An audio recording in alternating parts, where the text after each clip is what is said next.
Our next panel is about to begin. I am thrilled and honored to have Tim McClimon, who's president of the American Express Foundation and also vice president for corporate social responsibility for American Express, leading our panel today. He's in charge of their global social responsibility, philanthropy, and employee engagement efforts.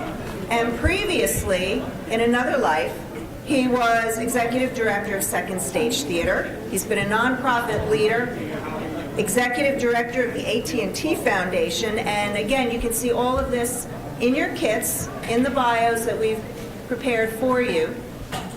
We're honored that he has agreed to moderate this next session. I'm going to ask Tim to introduce his panel to you, and I'm sure it's going to be as robust a conversation as the last one was. And again, this panel is taking a little bit different perspective on resilience. So with that, Tim. Great, thank you very much, Claire, and good morning to everyone.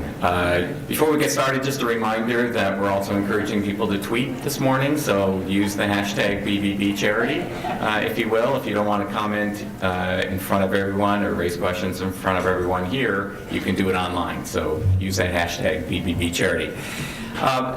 The word, as Claire said, we're going to take a little broader perspective to resilience rather than focusing just on disasters or only on Hurricane Sandy.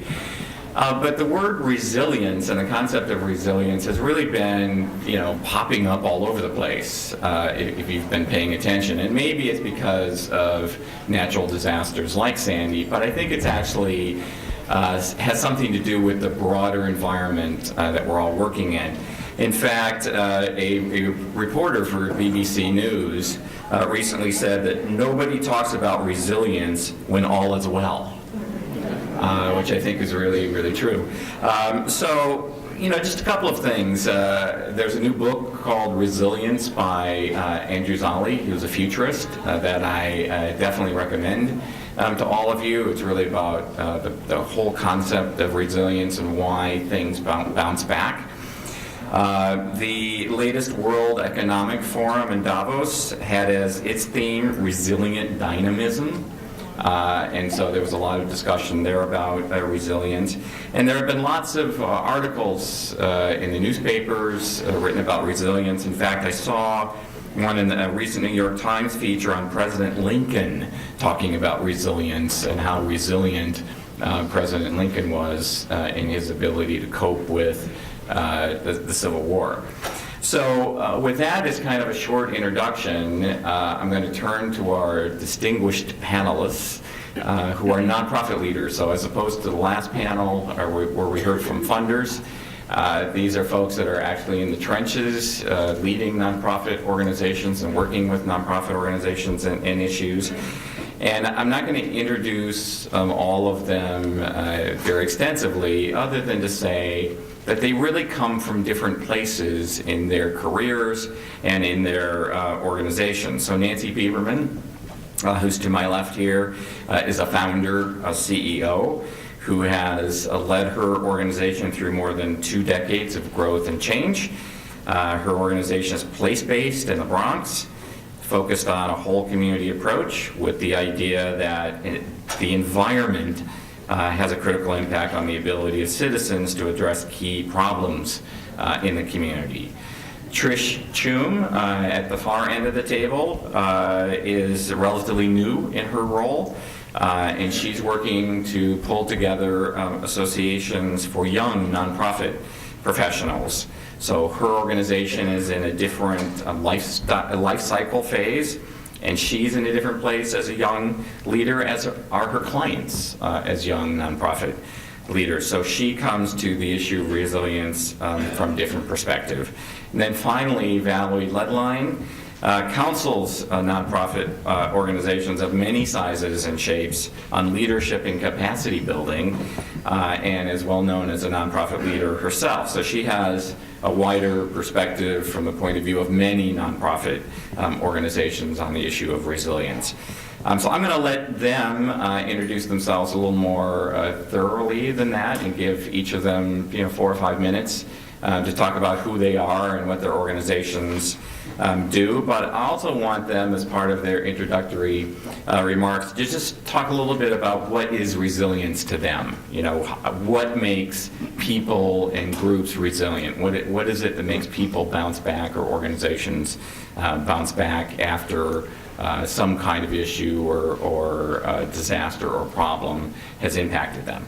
So who'd like to start? Trish, you want to start? Sure. Okay, we're going to start with Trish, and take it away.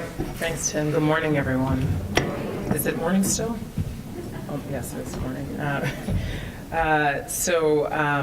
I also just wanted to say how humbling it is to follow that last panel of folks that are really talking about how they supported people through the really trying time that a number of people in our community have been through. So I feel really privileged to be talking kind of at a broader perspective about what resilience means for us as a sector, but also wanted to honor what they shared about their role in helping us to recover from Sandy. So thanks to those folks. But as Tim mentioned, my name is Trish, and I'm the first national director of the Young Nonprofit Professionals Network. So before I start my remarks, I always like to do this. How many folks here have heard of the Young Nonprofit Professionals Network? Okay. It's a pretty decent percentage. We'd love to see all hands up in the room next time around. But so for those folks who don't know, the Young Nonprofit Professionals Network, YNPN, we are, as Tim mentioned, a network of 31 chapters across the country that provide professional development and networking opportunities for people in their 20s and 30s that are interested in working in the nonprofit sector. So we have a really large geographic reach. We're all over the country, from Little Rock, Arkansas, to Grand Rapids, Michigan, to LA, to here in New York. We have chapters, and those chapters serve about 40,000 members annually. And so we have a pretty solid reach. And I run the national organization, which is really focused on providing support to those chapters on the ground, helping with startup organizations, or startup chapters rather, and then also doing some of what we call our national voice work which is advocating on behalf of issues that affect our members directly. I can talk from a couple of different perspectives about resilience. So one, I am the first national director. We've been an all volunteer run organization for the past 15 years. So no paid staff, either at the local level or at the national level. So I am a staff of one, leading this 31 chapter, 40,000 member organization, and so we'll get to some key points about resilience there. But I wanted to focus first on our members as really they are living the story of resilience. Young people that are interested in putting their passion into their careers. And so YNPN was founded in 1998 out in San Francisco, and it was really a group of young people who came together, who were working in the nonprofit sector and knew that they wanted to build a sustainable career in the sector, that they wanted to, as long as possible, work in the sector, and didn't really have a sense of what a career path in the sector looked like. Excuse me. My Mark Rubio moment.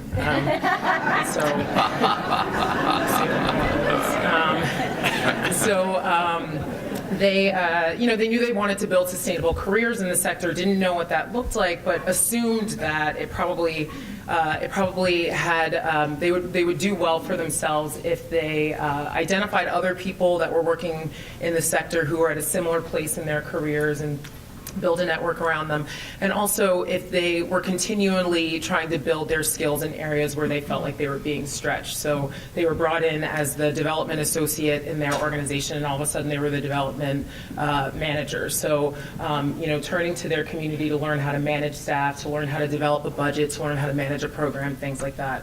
So it was under that sort of idea that the organization began and really grew from there. But But I think a couple of things have happened in our 15-year history, a couple of key things that have happened that have really tested the resiliency of our constituents. And so I'll talk really briefly about those and then say more later. But one is that in 2001, there was a study called Daring to Lead that came out. I don't know if folks remember that, but it was sort of the study that caused this alarm, right? If folks remember, it was a study that said that within 5 years, 75% of all executives in the top position of their organizations were going to leave the nonprofit sector.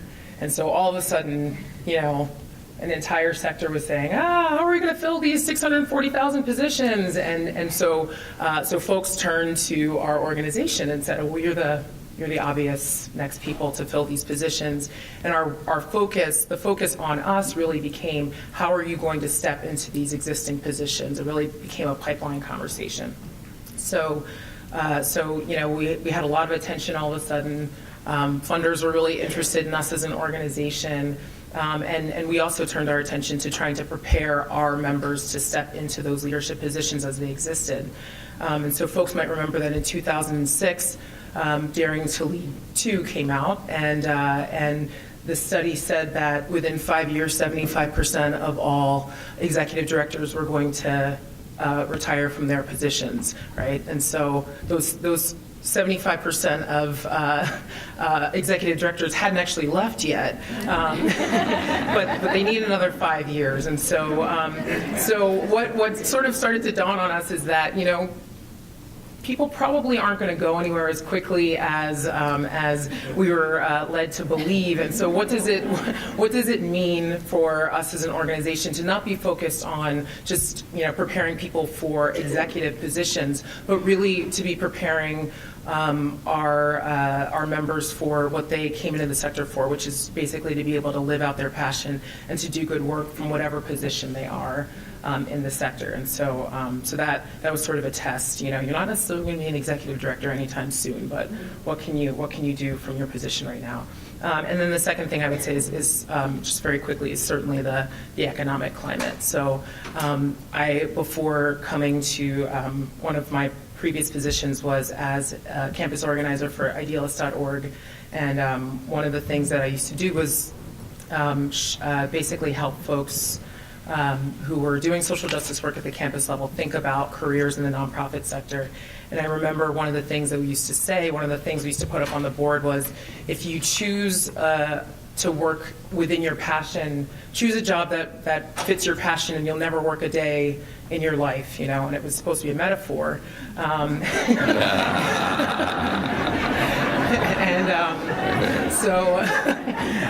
With the current economic climate, it's become a little bit more of a metaphor for many of the folks that come to us for support, unfortunately. And so the lesson for resilience right now also is helping our members to think about ways that they can still apply their passion, even if it's not in the traditional sense of working for a nonprofit organization. So that's the focus of the work that I do, the work that we support our members in doing, and what I can speak to more on the panel today. Great, thank you very much, Trish. I just want to note that as a young leader, Trish is the only one using an iPad up here. I noticed that. I have a pen too. Just a reminder, speaking of paper, that you have note cards in your packets, and we would love to get questions from you. If not, we're going to use the questions that you gave to Rana instead. Okay. I think I'd like to switch from the national perspective to a local perspective and ask Nancy to go next and talk about the Bronx. Thank you. Honored to be with all of you on this panel. When we had our conference call to discuss what this panel was going to be about, we were going to say, I have to confess that I said, could somebody please explain the word resilience to me? I mean, I understand, the plain meaning of the word, but I really don't know, what it means in the context of this conversation. Since that conversation, I've been reading a lot, and I have to say the word pops up everywhere. It's sort of like once you know it. I'm sorry, I think this is not on, or I'm not close enough to it. Sorry.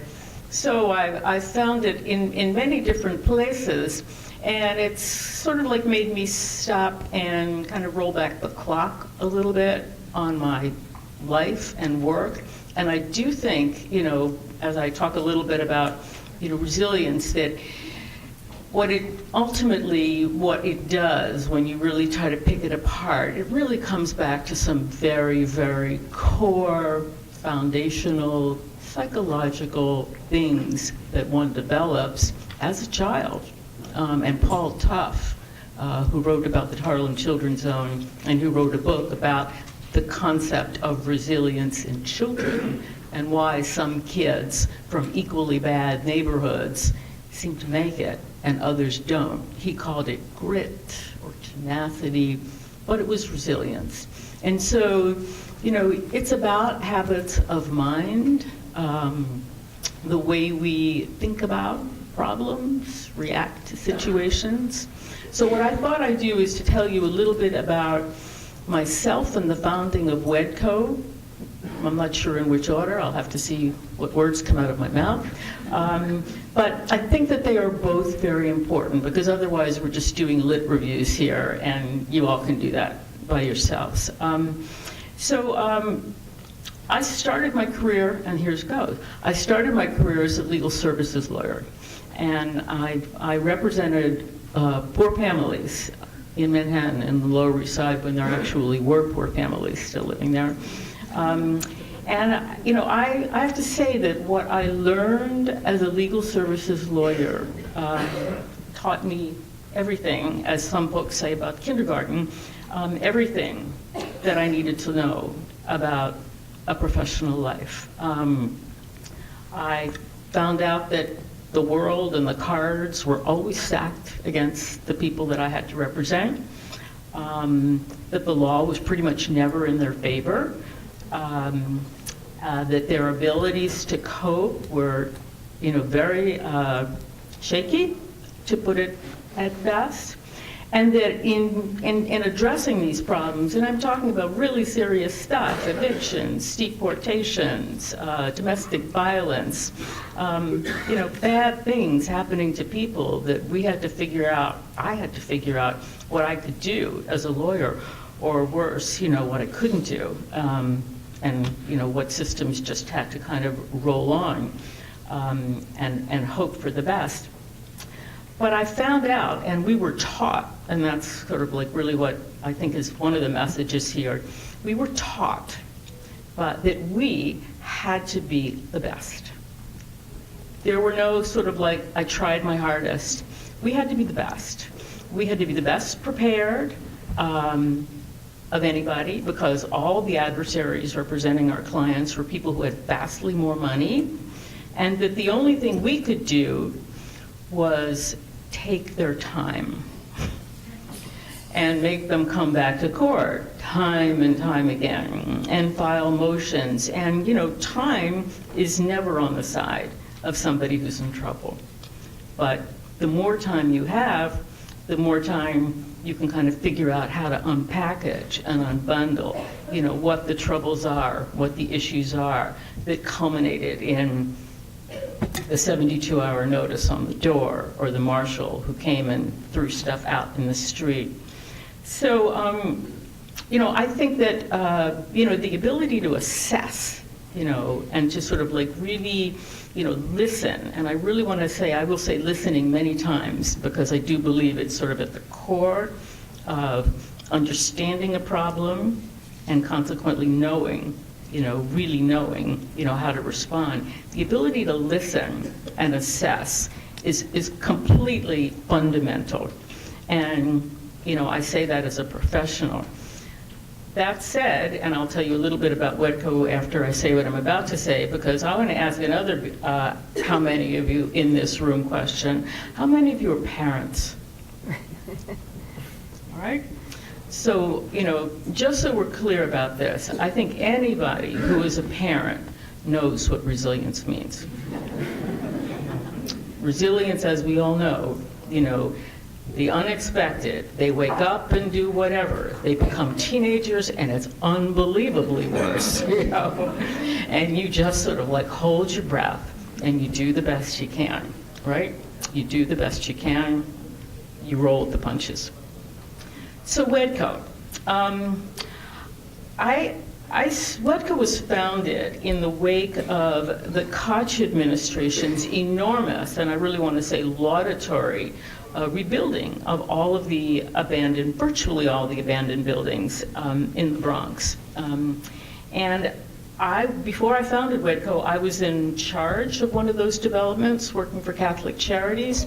There were probably 8 of similar size, and I was responsible for rehabbing 24 buildings with more than 700 apartments and 6 Best Pocket parks. Now, I mean, I didn't literally sort of like, whatever, put the mortar between the bricks, but I hired the architects, I put the projects out to bid, I supervised their construction, I was involved minutely in the design, in renting the apartments, and also in sort of like coming to understand the neighborhood. So as I realized, as our buildings were sort of coming up, and it was like thrilling, truly thrilling at the time, there was an editorial in the New York Times that likened what was going on in the Bronx to the building of the pyramids. You couldn't walk a block without seeing a crane. I mean, it was just phenomenal. And I'm talking the mid-1980s, just so people can, put a little time frame around it. I started feeling uneasy about what we were doing. And I realized that my unease stemmed from the fact that, aside from the housing that was being built, that there was no other city agency that had been involved in planning, in thinking about the basic needs of tens of thousands, new families who were going to be coming to the Bronx. And I literally mean that. It is not an exaggeration. Tens of thousands of new families. The schools were a disaster. There were no economic opportunity programs or services as we sort of know them now. Some of us run them now. There were no green spaces, there were no trees, there was no primary health care facility, there were no after-school programs, there was no preschool, nothing. And, I actually sort of had a moment of sheer terror when I said, what have we done? What have we done? Where are all these folks going to go shop? Are people just going to lock themselves in their apartments and not come out because there's nothing on the street? Oh, and like I mentioned, safety on the streets was also an issue. So I don't know whether this is resilience or fear, although I will say that in all the resilience literature I've read, fear and dealing with fear is a key element. And so I think that, in resilient behavior.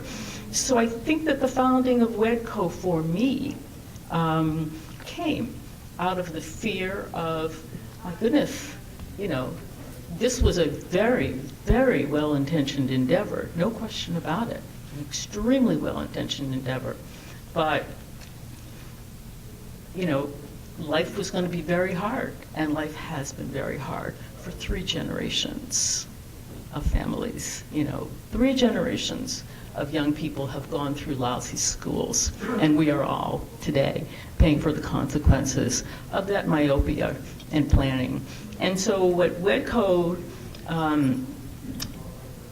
was really born of this, fear that we needed to do something to attempt to address some of the things that were missing in neighborhoods. We created in our first building, an abandoned city hospital, a Head Start center. We created space and found a healthcare provider to come in and provide healthcare services. We created a commercial kitchen as an incubator for small food businesses. And we created did I say Head Start Center? Head Start Center. And we also catalyzed and helped the city build a public school K-8 right on the hospital site next to this building.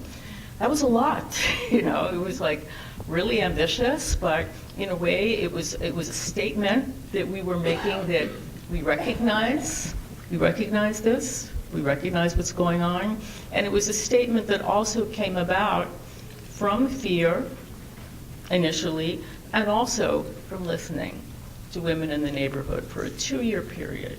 in small focus groups in English and Spanish, asking them, how are you making ends meet now? What are you doing? And we found that people were making their ends meet, women especially. Our programs are not exclusively women, but these are the people we talk to at the get-go.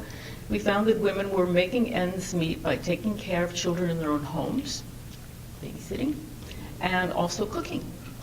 And so we, set about figuring out what we could do to improve the economic prospects of these little businesses, and they were really not even businesses. They were just, sort of like ways of doing things.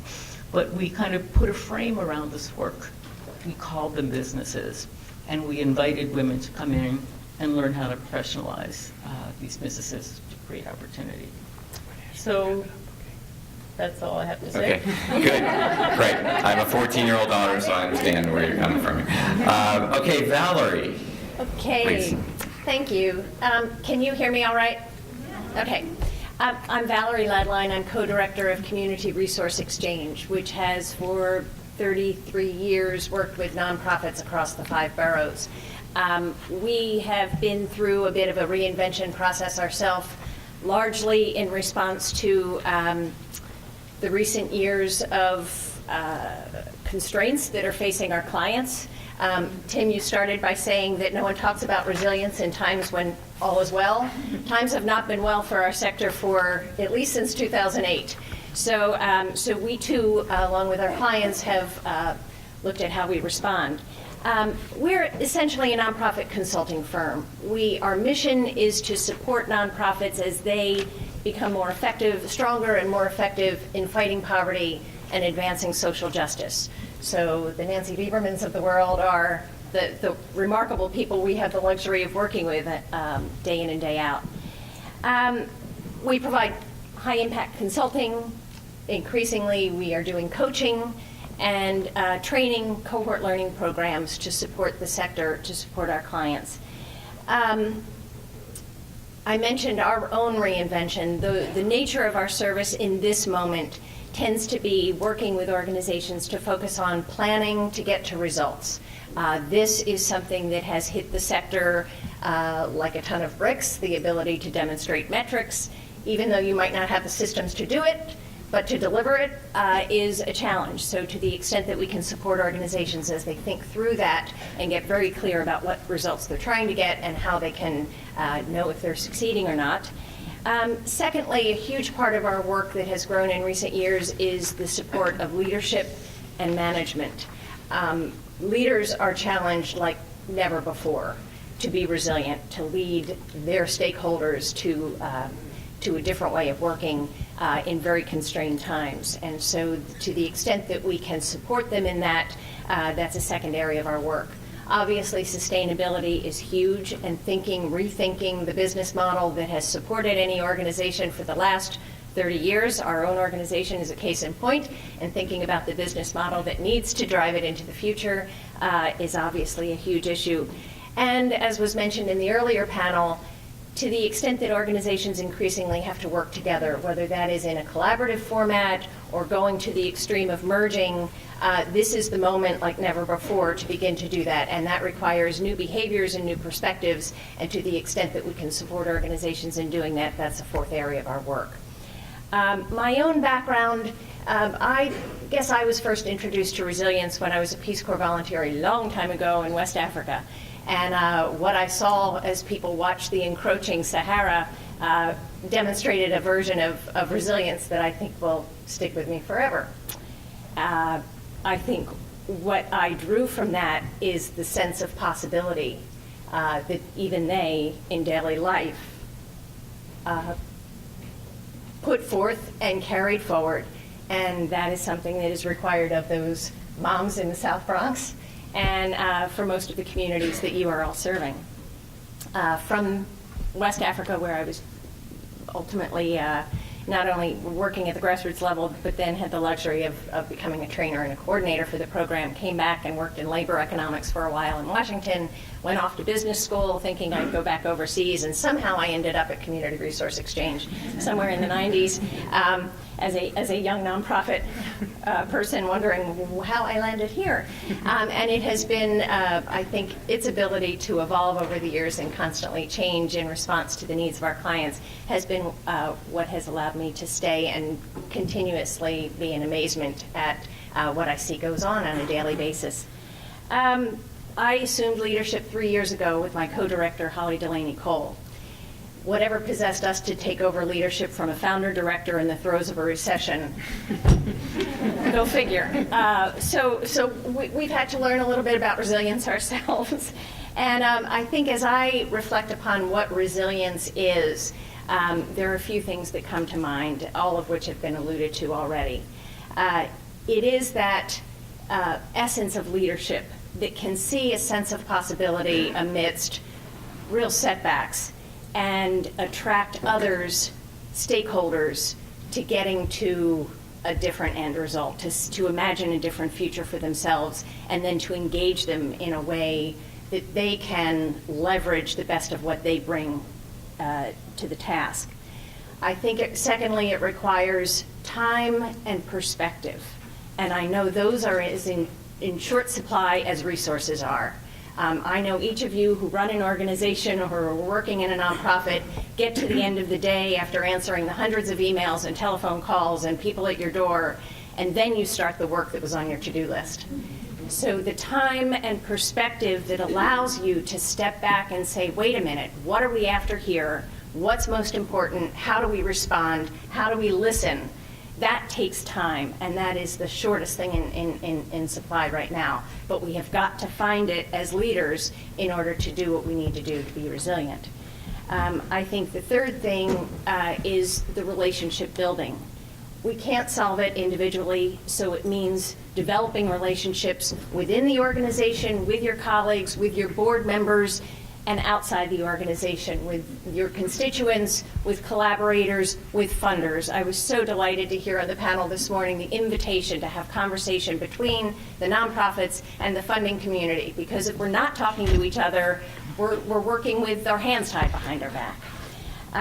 I think the fourth thing is something that has driven how CRE does its planning work with organizations, and that is to insist that the stakeholders of an organization come together and think very honestly and engage with each other honestly about fundamental questions such as, why do we exist and for whom? What does success look like? And then what do we have to do to assure success in the face of all of the setbacks that we're struggling with? If you can't have really honest conversations that are driving towards those questions, then you are a little bit like hamsters on a wheel. And it is those questions that allow organizations and their leaders to overcome the limitations of working within contracts and grants and their own organizational borders, and begin to think expansively about whom we ought to work with, how we ought to change our configuration, what ought we be doing. Great, thank you very much. We're still waiting for our first question from the audience. I promise to ask it if you give it to me. But in the meantime, I'm going to ask my own question. So all three of you talked about your careers a little bit. I'm wondering if you could sort of pinpoint a moment in your careers when your own resilience was tested. As a leader or as a staff person or as a Peace Corps worker, whatever it is, where was a moment that your resilience was tested? What happened and how did you deal with it? Anybody? Trish, you want to start? I'm picking on you to start. That's okay.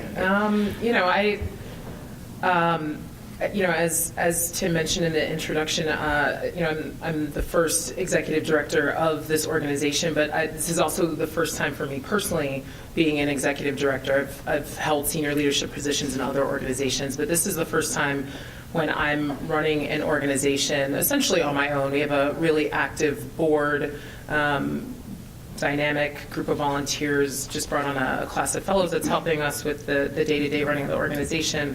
But essentially, I'm leading this organization on my own, and as as someone who holds a series of identities that we know are sometimes challenged by the role of being sort of in a singular leadership position as a woman who prefers collaborative leadership, as a person of color who, there's a great study that came out of the Leadership Learning Circle a couple of months ago that really affirms the fact that, people of color tend to, basically be drawn more to collaborative leadership systems. I am one of those people. So as someone who holds a lot of those identities, and as someone who, in terms of my personality, just prefers collaborative leadership styles, being in this space where I'm constantly being asked to take leadership in a way that looks very different from what how I tend to operate has been a test of resilience. And so for me, it's meant going into situations where I would normally want to turn to other people and say, well, Valyrie, how do you think you would handle this situation? Let's have a little powwow about how we come to a collective decision about what's best in terms of proceeding, figuring out the situations where it's important to pull people together and when it's important to really step outside of myself and lead, lead in a different way, but at the same time hold true to who I am. So one of the things that came up in the introduction that the dean provided earlier was pushing back on this notion that resilience means returning to your original form. And I have less of a problem with that idea. Obviously, we don't want to hold firm to a rigid notion of what we are as organizations and what we should be doing as organizations. But I do think it's important to have a core and have a really strong core, to have a core set of beliefs, to have a core set of values, to have a core mission, and for me personally as a new executive director, that's also been personally important. Constantly revisiting, well, what is it that I want to do as an individual from my place of leadership in this position? Really articulating that very regularly, and then making sure that I return to that set of ideas regularly as well. And so, one of the things that's been really important to me in order to do that has been coaching. Actually, I was happy to hear you promoting that as a strategy at CRE because, whether you're a new executive director or somebody that's been in the position for a long time, I highly recommend coaching. I was not a believer, as strong of a believer, I should say, before I came into this position. And now I feel like I talk about my coach all the time, and her name's Kathy Wasserman. And, I think that it's really easy, whether you're working by yourself, whether you're a new executive director or not, to sort of lose sight of what's important and what's the best impact that you can have on a problem in collaboration. Excuse me. And I would say that same idea of putting in the work to identify your values, your unique ability to be able to contribute to creating solutions, solving a problem, and then having some way of holding yourself accountable to those goals that extends to organizations. Maybe instead of a coach, the board is the group that holds the organization accountable. The community is the group that holds the organization accountable. And then as a sector, groups like mine try to play that role of accountability as well. For how we're approaching solutions and change in the sector, but I really do think that idea of being really clear about what that original form is that you're returning to, that core, that set of values is absolutely critical, and it has been tested for me in this position, but I think in a good way. Great, thank you. Valyrie? I'll give it a whirl. Certainly, I suspect, assuming the leadership a few years ago of CRE required a degree of resilience and a testing on my part, and I think the test continues. We started with, we had already been underway with a process to look again at our mission and what results we are trying to get to and how we intend to get there. And it was that which pulled together a cross-section of our organization thinking about this together. with an outside consultant who really asked us horribly hard questions and was impossibly rude and opinionated. And as a result, we came out the other end having been tested a bit in our assumptions in a very positive way. That created that sort of North Star, which then allowed us to realign our programming in a way that was responsive to what I think our clients most needed in this moment. Some things organizationally that I would add to everything you said, Trish, which I completely agree with. We found in this moment there is no luxury for any wasted time or space or anything. And we were on the line to be ever so accountable with those precious resources that we did have. So that has required an overhauling of our internal systems. And of course, you do this in a moment where technology is changing. Witness the paper on this end of the table and not on that end. So how do you harness those changes and change the culture within? Which of course is where the leadership element comes in, because you're managing a change process while you yourself are facing all of those questions and doubts and whatever. I think the thing that stuck with us, our board played an incredibly wonderful role. And what we did was, out of a board of 17 or 18, we handpicked with our board chair the half dozen or so who were the thinkers we really wanted to rely on. And we took them and worked with them over a period of 6 to 9 months, even after we defined the mission and so on, to think then from the generative level down to the strategy level. And we're constantly engaging the staff in that process to come up with what we think is a new business model and a new approach and new service delivery and overhaul of systems and culture change and all of that. So an openness with the board about what's not working helped us incredibly. And that's not always prevalent in organizations. We're sort of delivering to the board the finished package that's tied up in a ribbon. Now's the moment to unpackage that and get to the hard part. And the final thing is, we began to play well with others, which was not a reputation of ours in the past. And so we started working with colleagues, many of whom are in this room, in new ways and thinking in new ways about how we should be working with them, where there was redundancy, where we ought to be referring clients to them rather than us. And that has changed. That's been very freeing in our experience, to no longer be looking at a competitive situation, but say, you know what, this is really where we can serve clients best. And I think I better get you on the phone with fill in the blank, Cause Effective or NPCC or whatever for other work. And that's transformed our way. Thank you, Valyrie. Nancy, anything you want to add? My resilience being tested. Yeah. I feel like it's being tested all the time. Okay, that's good. But I do want to come back to a moment. With Hurricane Sandy, I was without power for a couple of weeks, but compared to what other people went through, that was nothing, absolutely nothing.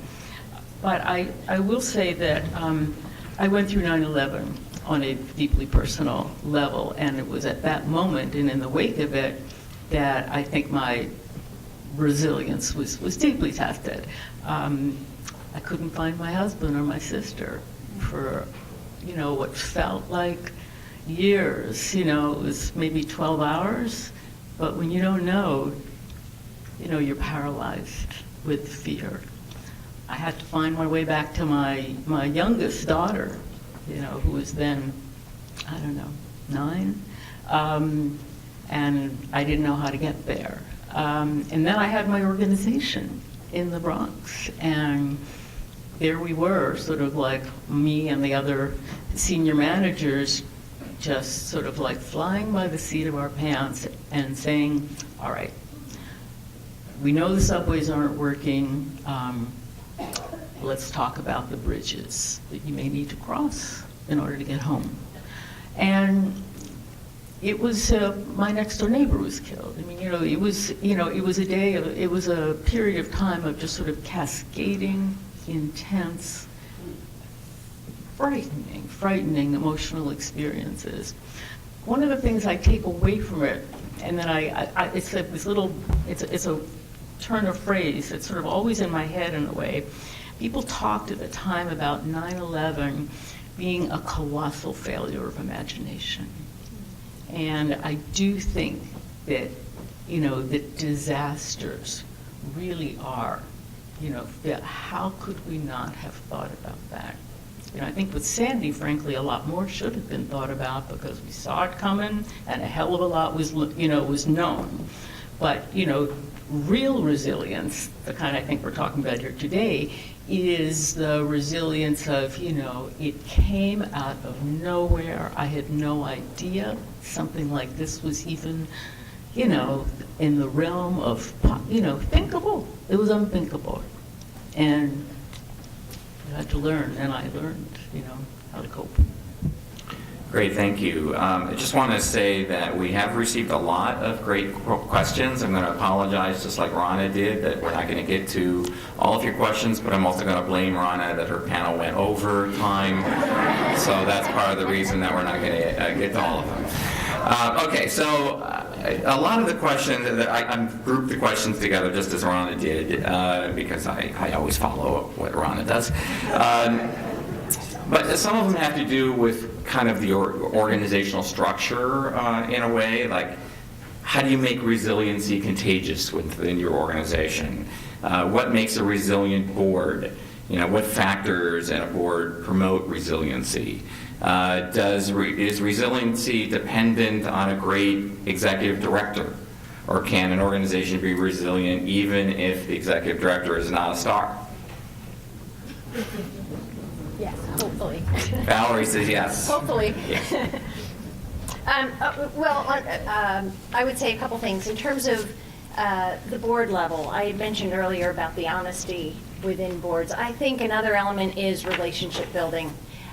Boards that come together on a quarterly basis and board members whose lives are very disparate, and then they come to a board meeting once a quarter to think big together, it isn't going to happen. And those of you who are leaders have got to take that bull by the horn and engage your board members with one another and with the staff in ways that allow for a degree of honesty about dealing with the constraints that you're dealing with. I think the other thing that came to mind as you were asking the question, Tim, was transparency as a leader. In an uncertain time, as we know, fear is rampant, and for staff members, gravitation towards the worst case scenario for them is all too easy. So to the extent that we can be conscientiously making sure that communications are frequent and transparent, the leader may not have the answers. Engage the staff, colleagues, board in thinking about what some solutions are. And the extent to which a leader can be honest about when they don't have the answers, I would hold that there's no shame in that, and that at least unlocks the door for others to come up with possibilities. Anybody else want to add anything to that? I mean, I have two things I think in particular come to mind at the organizational level. One thing that I would say is that, to your point about executive leadership, I can't stress enough how important it is, I think, for obviously for there to be strong vision at the leadership level, but for executive directors to really spend as much time as possible actively making sure that every member of their staff, every person that's involved in the organization feels as though they have an active role, holds an active piece of that vision, right? And has a very clear understanding of what their role is in moving that vision forward, because we've heard a lot of talk recently about succession planning and what you need to do in order to sort of, move people that are in the lower ranks of your organization into these positions of leadership. But I think, as I said before, leadership happens at all levels of the organization. Impact happens at all levels of the organization. And when an organization is really tested, If the person at the head has basically been holding all of the responsibility, all of the vision for running the organization and for making things happen in the organization, when that organization is tested, everyone's going to turn to that person also and not feel as though they have that same level of responsibility. Even in the Sandy disaster, we can look at organizations like LIPA and how quickly folks were asked to leave from the leadership level, once crisis hit, for example. But so really making sure within an organization that responsibility, that investment in the vision is spread out throughout the organization, I think is really important. And then more at a practical level, I think about my own organization, and I remember when I first came on, everyone was saying, you cannot do this by yourself. They were correct. But the next thing that they said was, you need to raise $1 million and hire all of the staff. You need to just get people in the door as soon as possible. And I felt very tempted by that. When I was sitting in my office, and I work from home. When I was sitting in my office and thinking about the fact that we needed a communication strategy, we needed to keep our website updated, we needed to fundraise, we needed to support our chapters at the local level, all of these things to run our organization. Your first thought is, I need to hire a fundraiser so that I can raise money to hire all of these other people. It's very easy to sort of get on the track that more money and more people is going to solve all of your problems. And one of the things that I would say about organizational resiliency is that sometimes having a leaner organization really helps you to be much more flexible as your situation changes. So, for example, instead of hiring someone before we had the money raised and keeping our fingers crossed full time and then having that person sort of hang in the balance, we looked at our network and said, well, we have all these people who are really interested in building deep skills in certain areas of the sector, which really align with the work that we need to have done right now. So instead, we started this really intentional, really deep fellowship program, which not only allowed us to bring in some resources, develop this talent that was within our network, pay them something that was significant to them, but less than what it would have cost us to hire a full-time staff person, and actually helped me to really figure out, well, I actually don't need a full-time communications person right now. What we really need is a field coordinator, and we can grow more slowly, more nimbly in some of those other areas. And so at a practical level, I think that's something else that I would point out, sort of resisting the urge to sort of just go big and pull in as many resources, or to think about resources only in terms of staff and money when you're tested, and really think about what other resources you have available to you. Great. So one of the things you talked about there was time and the pressures on your time, and actually there are quite a few questions that have to deal with that that issue. How do you give yourself the time to develop perspective, to be resilient? Someone asked, here we are in the midst of these very clear and present new emergencies. How do we continue to respond effectively to the issues that were already on our plates before we add all of these new ones? How do we continue to serve the people that we already should be serving?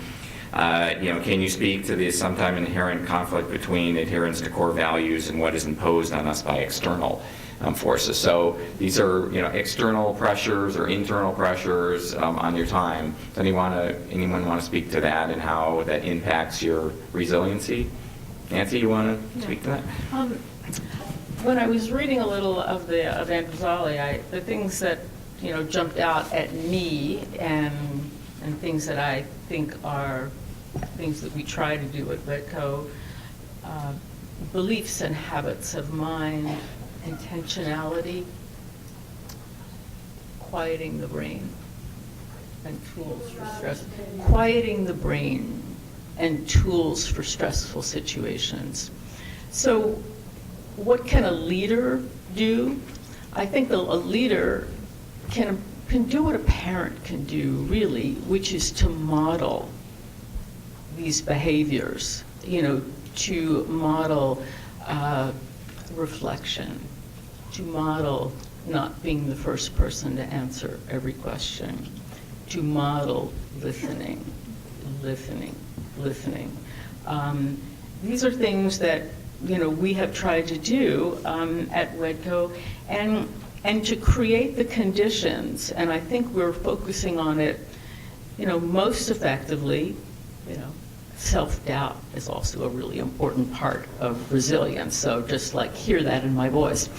I think we're doing it pretty well with the mid-managers in our organization, and we have about 15 of them, very different people running very different programs, but we try to model this, what I'm talking about, in cross-training of staff, so that even though people have job descriptions, everybody should know what the person next to you, to the right and to the left and above, and somebody who's sort of beneath you in the so-called in your hierarchy, know what these folks do, and we do create time and space for cross-training to happen.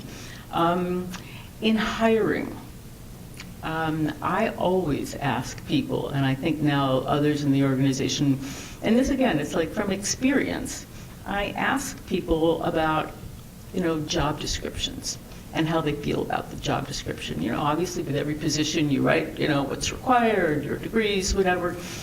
And so I try to tease out from people in, what I think are friendly questions, how do you feel about this? Are you the kind of person who says, all right, it's important to me to understand the box that I'm in, to know what I'm responsible for?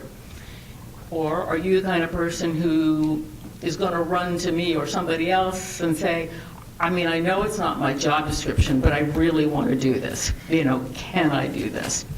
Because I say to them, honestly, the people who are happiest at WHEDco are the people who are, who want to burst out of their job descriptions, and are people who want to, identify things and act on them.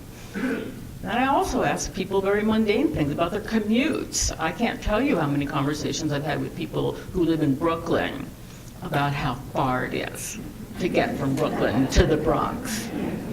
Yeah.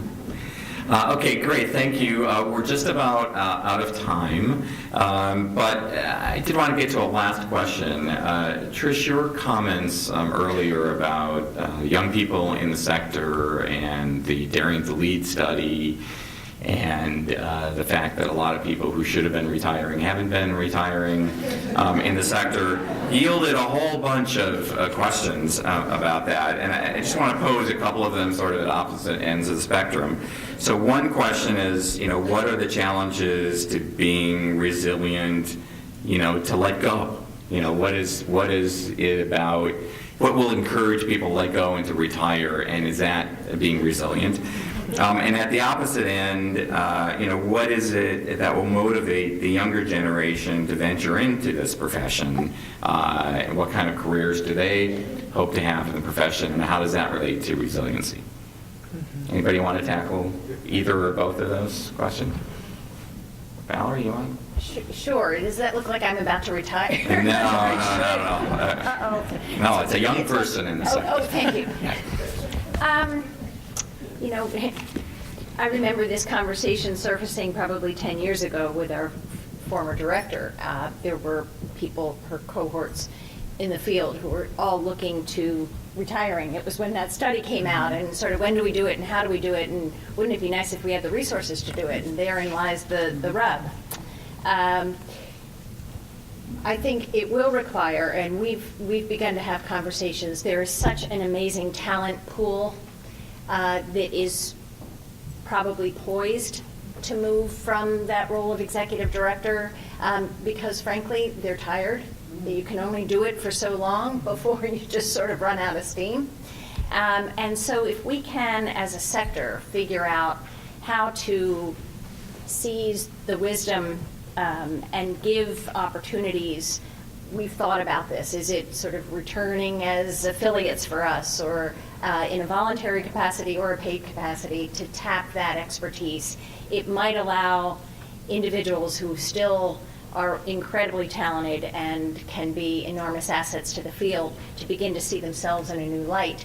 I think any of us crosses that bridge when we're given the time and space to change the paradigm. Trish, you were talking about coaching, doing that. It is a moment for us to be reflective and how we best serve what's our mission in life, and how might that be something other than serving as executive director. So that's on the outgoing end. Great, thank you. Trish, you want to say anything? Yeah, well, I often feel on panels like this that it's my responsibility to dispel what might be the myth that younger people are going away on weekends to these secret camps to plot the overthrow of They're not? the current leader. Not. We don't go away to do this, believe me. You work from home. Exactly. We do it from the comfort of our apartments in Brooklyn. Because it really is, it's not true. Both, at the statistical level, we did a study called Stepping Up, Stepping Out. I think it was in 2008. Maybe we did a study where we basically asked young people, how many of you see yourselves in an executive director position, within the next 5 years? And by and large, the folks that we're working with, they don't want the position. As it stands now, the generation that's in place now, you've done a very good job of communicating how difficult it is to be an executive director. And so it's not necessarily that folks are chomping at the bit to push folks out, not only because the positions are hard, but because a lot of people that we work with, they see vision and leadership potential in themselves, but they also see so much wisdom and investment in the generations that have come before. We want to work with you, and so it's not a matter of replacing. It really is a matter of figuring out how to, as we've all been saying, push leadership into throughout organizations, throughout communities, so that it's not all held up within this one very stressful position. So that's one thing I would say. And the last thing I'll say is I know we're getting the flag, but what we're talking about in order for older folks who've been working in the sector to feel as though they can retire, to feel as though they can move into other positions, for younger people to feel as though they can stay in the sector and take on some of these positions for the long haul, it goes beyond any of our individual organizations. So much of it is systemic. When we talk to our folks about the limitations about staying in the sector, it's about salary, it's about healthcare, it's about student debt, it's about things that aren't necessarily going to be solved by YNPN or by CRE or by WHEDco. And so I think other reasons for us to look beyond our organizations and for us to look beyond even just the sector. So great, thank you. I think that's a great place to end this session. Thank you to all of you for your great questions, and thank you to our terrific panelists for their great answers. So thank you. And thank you, Trish, Nancy, Valyrie, and Tim, for leading, again, a great panel. Again, effective organizations. I hope you're all seeing how resiliency on a personal level, systems on a personal level, both personal as well as professional, on an organization level, as well as a community level, all these different things to think about, and then put that against an ever-changing landscape and how the two have to work together in order to get to this thing we call being resilient.